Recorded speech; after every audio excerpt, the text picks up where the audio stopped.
কখনো মনে হয় সবাই আপনাকে ভুলে গেছে। যাদের জন্য আপনি কেঁদেছিলেন তারা আজ আপনার খবরও নেয় না। যাদের জন্য আপনি দোয়া করেছিলেন তারা আজ আপনার নামও নেয় না।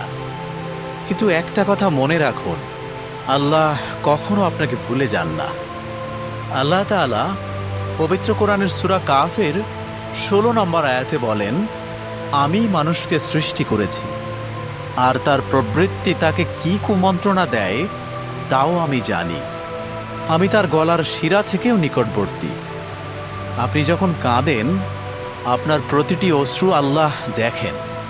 আপনি যখন চুপ করে থাকেন আপনার নীরব দোয়াও তিনি শোনেন। হয়তো আপনি ভাবছেন কেউ নেই আপনার পাশে, কিন্তু জানেন যিনি আপনাকে সৃষ্টি করেছেন তিনি কখনো আপনাকে ছেড়ে যাননি। রাসূলুল্লাহ সাল্লাল্লাহু আলাইহি ওয়াসাল্লাম বলেছেন, আল্লাহ তার বান্দার প্রতি ততটাই দয়ালু যতটা মা তার সন্তানের প্রতি দয়ালু হতে পারে না। তাই হতাশ হবেন না। মানুষ ভুলে যাবে, কিন্তু আল্লাহ ভুলবেন না। আজ রাতে সিজদায় পড়ে বলুন, ইয়া আল্লাহ, আমি একা নই, আপনি আমার সঙ্গে আছেন। তখনই আপনার হৃদয় শান্ত হয়ে যাবে, কারণ আপনি আপনার রবের কাছেই ফিরে গেছেন।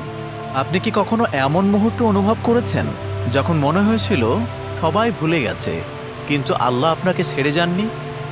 কমেন্টে হ্যাঁ অথবা আপনার ছোট গল্প লিখে আমাদের জানান।